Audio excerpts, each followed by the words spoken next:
तो आइए देखिए, हम आपके सहूलियत के लिए जो है लिख दिए हैं जो, और इसमें कुछ और भी जो है यूनिट और डायमेंशन का जो फार्मूला बचा हुआ तो इसके बाद हम उसको भी देख लेंगे।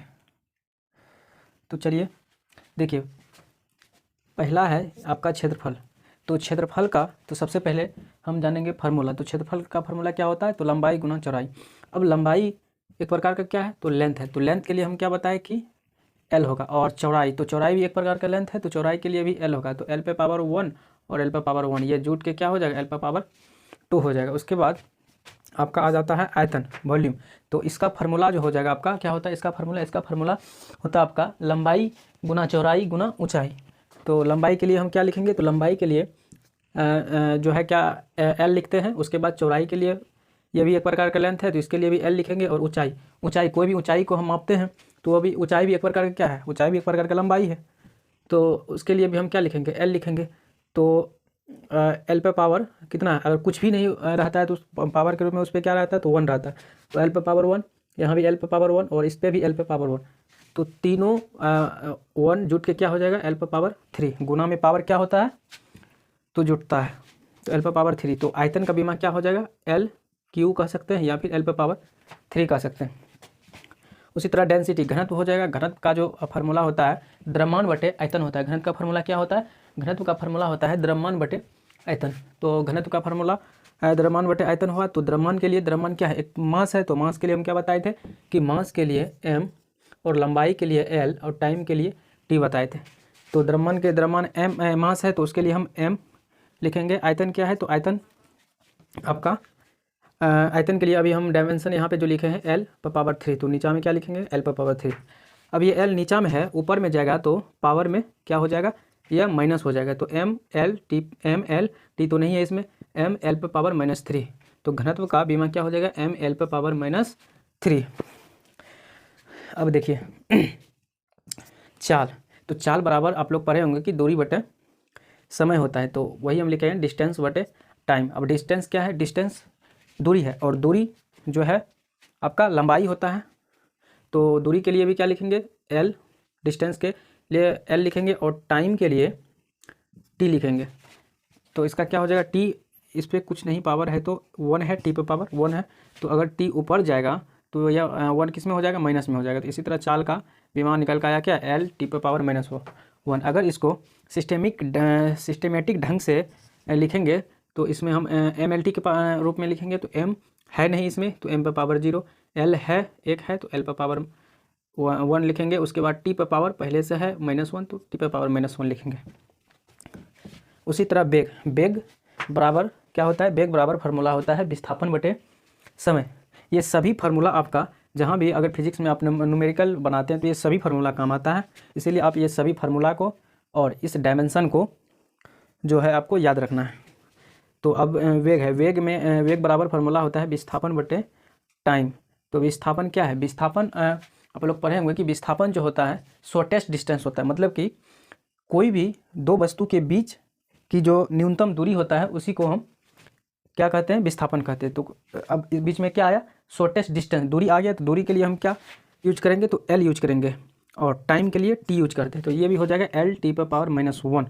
तो आप देख रहे हैं इसमें कि चाल और वेग के लिए जो बीमा डायमेंशनल फार्मूला हुआ मेरा निकल के आया वो दोनों सेम आया। तो हम यहाँ पे नोट में लिख दिए हैं कि चाल एवं वेग का विमीय सूत्र समान होता है। ये आपको कभी कभी पूछ देता है कि निम्नलिखित में से किसका बीमा एक जैसा है, और 2018 में ग्रुप डी के एग्जाम में ये सवाल पूछा गया था।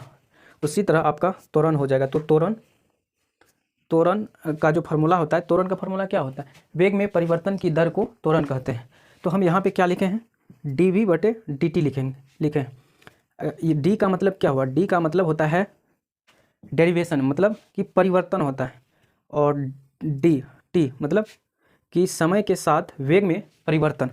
फिजिक्स में अगर कहीं पे हमको परिवर्तन को दर्शाना है तो हमको उससे डी से डिनोट करते हैं।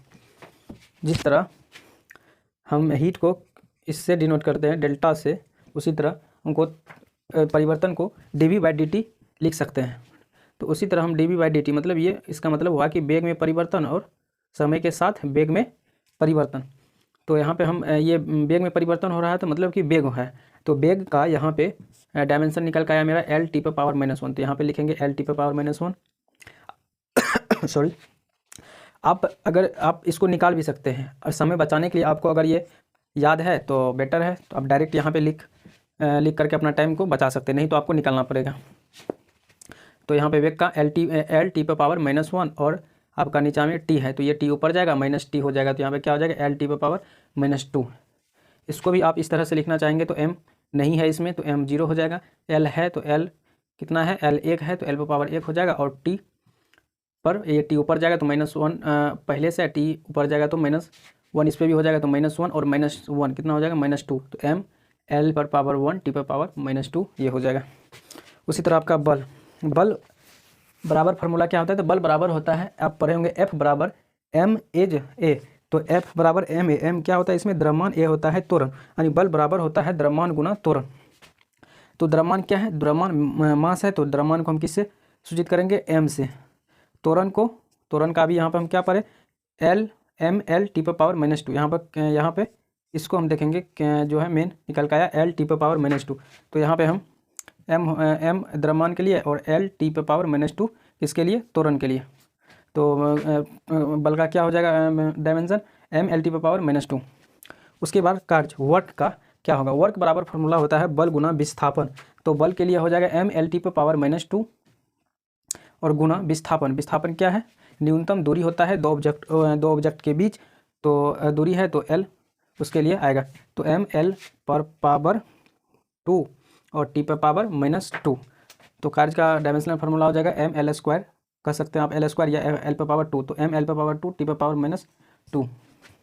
अब देखते हैं यहाँ पे संवेग के लिए, संवेग बराबर फार्मूला होता है द्रव्यमान गुना वेग। द्रव्यमान के लिए एम लिखते हैं, वेग के लिए वेग का यहाँ पे फार्मूला निकल के क्या आया था एल टी पे पावर -1, तो एल टी पे पावर -1 इसको सजा के लिखेंगे तो एम एल टी पे पावर -1 हो जाएगा। उसी तरह है आवेग, आवेग इम्पल्स, आवेग को इंग्लिश में हम इम्पल्स कहते हैं। आवेग बराबर होता है एफ टी, यानी कि बल गुना समय होता है, तो बल गुना समय के लिए बल के लिए आप एम एल टी पे पावर -2 लिखते हैं जो उसका बीमा होता है, और समय के लिए टी लिखते हैं, टाइम के लिए टी से डिनोटेट करते हैं, तो एम एल टी पे पावर -1 हो जाएगा आवेग का विमीय सूत्र। तो यहाँ पर भी निकल के आपको आप देख रहे हैं यहाँ पर कि जो ये संवेग है आवेग है, संवेग का अगर हम डायमेंशनल फार्मूला लिखे तो एम एल टी पे पावर -1 आया, और आवेग का जो डायमेंशनल फार्मूला लिखे एम एल टी पे पावर -1 आया।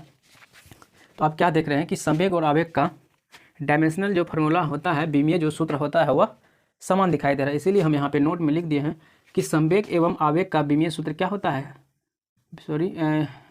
विमीय सूत्र समान होता है। अब है 11वें नंबर में ऊर्जा एनर्जी। देखिए अगर कभी भी आपको ऊर्जा का डायमेंशनल फार्मूला पूछ दे तो सबसे पहले आपको एक फार्मूला याद रखना है, आइंस्टीन जो कि E बराबर mc² दिया था, उसी फार्मूला को आपको ध्यान में रखना है। तो आप ऊर्जा का कोई भी ऊर्जा है, ऊर्जा का डायमेंशनल फार्मूला आप बता सकते हैं। कैसे, तो देखिए, तो आपको सबसे पहले ये फार्मूला याद रखना है कि E बराबर mc² होता है, जो कि आइंस्टीन सर ने दिए थे। तो अब देखिए m क्या है यहाँ पे, जो कि m यहाँ पे आपका द्रव्यमान है, और c आपका है वेलोसिटी ऑफ लाइट, यानी कि प्रकाश का वेग।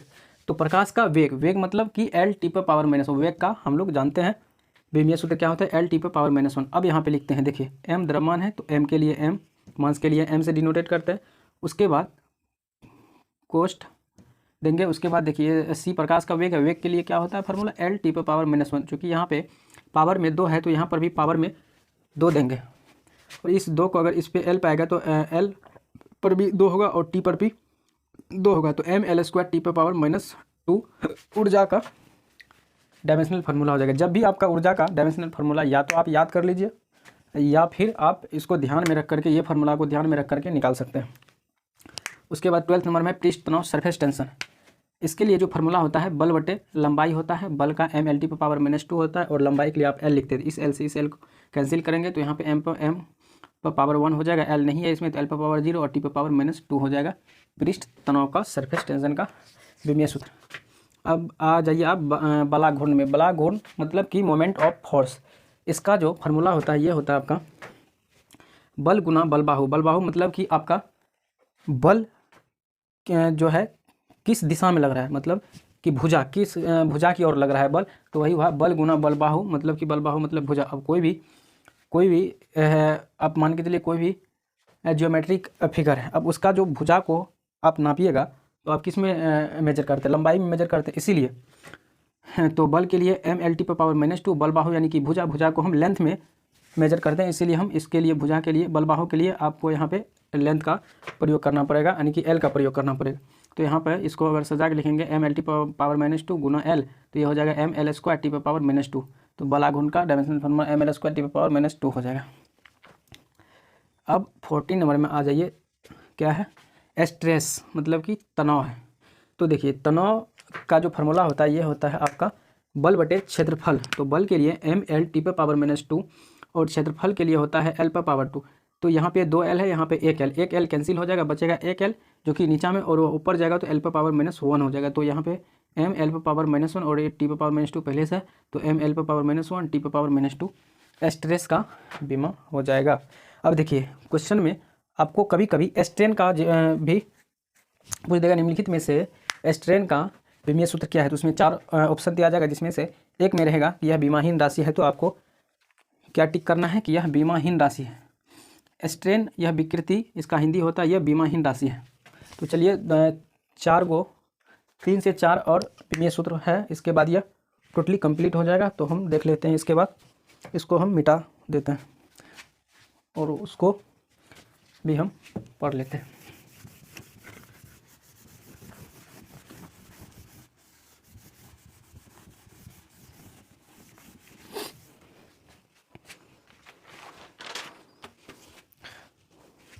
इसके बाद है आपका गुरुत्वाकर्षण नियतांक। तो गुरुत्वाकर्षण नियतांक। तो गुरुत्वाकर्षण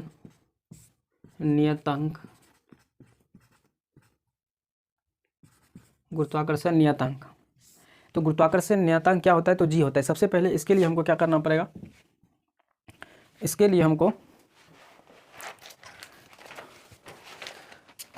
लिए हमको सबसे पहले फार्मूला को लिखना पड़ेगा।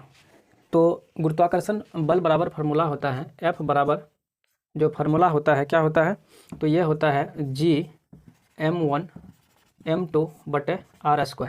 अब हमको गुरुत्वाकर्षण नियतांक इस G का वैल्यू, G का हमको डायमेंशनल फार्मूला निकालना है। तो सबसे पहले G बराबर जो फार्मूला निकल के आएगा उसको ड्राइव कर लेंगे।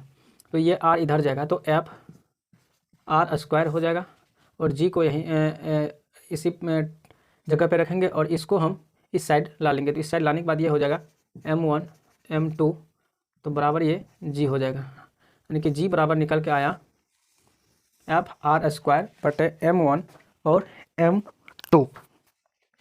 तो देखिए अब क्या है, बल F आपका क्या है, F यहाँ पे फोर्स है। तो इसका विमीय सूत्र जो निकल के आएगा F का बल का क्या होता है, mL/T⁻, क्या होता है, -2। उसके बाद r क्या है, r आपका जो है डिस्टेंस है, दूरी है, दो मासेबल ऑब्जेक्ट के बीच की जो दूरी है वह r है। तो उसके लिए हम क्या लिखते हैं, तो L, लेंथ के लिए दूरी क्या होता है, लेंथ के लिए क्या लिखते हैं, L। तो यहाँ पे चूँकि L पे पावर क्या है 2, तो यहाँ पे L पे पावर भी 2 हो जाएगा, और जो आपका नीचा में हो जाएगा वो m1 है और m2 है। अब ये m1 m2 क्या है, तो ये 2 मासेबल ऑब्जेक्ट है, मतलब कि एक m होगा दूसरा भी m होगा।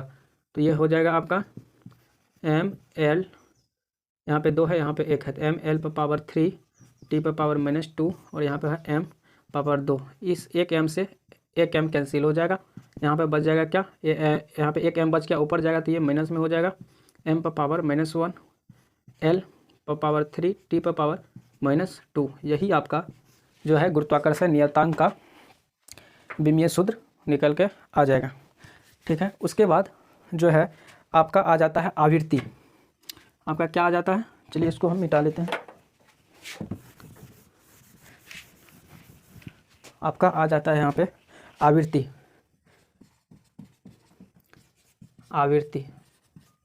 क्या आ जाता है यहाँ पे आपका आवृत्ति, इसको इंग्लिश में हम बोलते हैं फ्रीक्वेंसी। तो आवृत्ति बराबर सबसे पहले फार्मूला क्या होता है, आवृत्ति बराबर होता है 1 बटे आवर्तकाल। काल मतलब टाइम पीरियड, टाइम पीरियड। तो टाइम पीरियड मतलब आवर्तकाल, यानी कि समय का समय अंतराल बोल सकते हैं।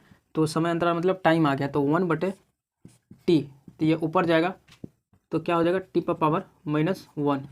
तो आवर्तकाल का विमीय सूत्र हमको निकल के आया t⁻⁻1। इसको हम mLT के रूप में अगर हम इसको सजाएंगे तो ये हो जाएगा m⁻0, l नहीं है इसमें तो l⁻0 t⁻⁻1। तो ये आपका आवर्तकाल का डायमेंशनल फार्मूला हो जाएगा। अब आपका हो जाएगा वेव, अब एक और है वेव लेंथ। वेव लेंथ मतलब क्या, वेव लेंथ मतलब तरंग दैर्ध्य, तरंग दैर्ध्य, तरंग दैर्ध्य, तरंग दैर्ध्य। अब तरंग दैर्ध्य क्या होता है, तो ये होता है आपका, यह आपका होता है दो क्रमागत शीर्ष या फिर दो क्रमागत गर्त के बीच की दूरी को हम क्या कहते हैं, वेव लेंथ कहते हैं। तो मतलब कि ये भी आपका दो क्रमागत शीर्ष या फिर दो क्रमागत गर्त के बीच की क्या आ गया, दूरी आ गया। तो यहाँ पे फिर आपका दूरी आ गया, तो दूरी के लिए हम क्या लिखते हैं, तो दूरी के लिए l लिखते हैं। तो यहाँ पे आपका l आ जाएगा। इसको भी, इसका बीमा वेवलेंथ का बीमा क्या हो जाएगा, l। इसको हम सजा के लिखेंगे तो m⁻0 l⁻0 सॉरी l⁻1 और t⁻0। ये आपका क्या हो जाएगा, वेवलेंथ का डायमेंशनल फार्मूला हो जाएगा। अब एक आपको लास्ट बच रहा है और इसके बाद जो टोटली डायमेंशनल फार्मूला हो जाएगा आपका समाप्त हो जाएगा, और इससे बाहर आपको एग्ज़ाम में देखने के लिए नहीं मिलेगा। अगर आप इतना कंठाग्र कर लेते हैं तो शायद ही क्वेश्चन आपसे डायमेंशनल फार्मूला से संबंधित छूटेगा। अब आ जाता है आपका क्या, प्लैंक नियतांक। प्लैंक नियतांक, प्लैंक नियतांक या फिर प्लैंक कांस्टेंट आप बोल सकते हैं। इसका फार्मूला होता है ऊर्जा अपॉन आवृत्ति। अब देखिए ऊर्जा के लिए आपको क्या, जब ही कहीं पर भी ऊर्जा आएगा तो आपको हम E = mc² याद रखने के लिए बोले थे। आप या तो आप उसको निकाल सकते हैं जो कि टाइम ज़्यादा लगेगा, अगर आप याद रखते हैं तो आपका टाइम जो है काफ़ी उसमें बचेगा। तो ऊर्जा का जो डायमेंशनल फार्मूला होता है mL⁻⁻², यहाँ पे तो होगा mL²⁻⁻²। और आवृत्ति का भी आपको क्या बताए कि t होता है। आवृत्ति का क्या होता है, आवृत्ति का आपका t⁻⁻- होता है। तो ये t ऊपर जाएगा तो mL⁻2 t⁻, ये माइनस में है तो ऊपर जाएगा तो प्लस हो जाएगा, तो t⁻⁻2 और t⁻1। तो ये -2 है, ये वो t⁻1 है, तो ये घट जाएगा इसमें, तो mL⁻2 t⁻−1 हो जाएगा। ये आपका रहा। आप इसको सजा लिखना चाहते तो यहाँ पर भी आप एक दे दीजिए। तो ये रहा आपका आज का टॉपिक से संबंधित जो भी जितना भी आपका डायमेंशनल फार्मूला था, सभी आपका एक ही वीडियो में कंप्लीट हो गया। तो अगर आज का वीडियो आपको पसंद आया तो इस वीडियो को शेयर कर दीजिएगा और लाइक कर दीजिएगा, जिससे कि मेरा मनोबल बढ़े और अगला वीडियो बनाने की हम जल्द ही कोशिश करेंगे नया टॉपिक पे, जो कि जल्द ही आपको देखने को मिलेगा। तो आज के वीडियो में इतना ही। चूँकि वीडियो का जो ड्यूरेशन आपका लंबा थोड़ा सा हो गया होगा, इसलिए हम वीडियो को क्लोज करते हैं और मिलते हैं आपका नेक्स्ट टॉपिक के साथ अगले वीडियो में। तो देखते रहिए, समझते रहिए और मुस्कुराते रहिए। Bye bye, take care.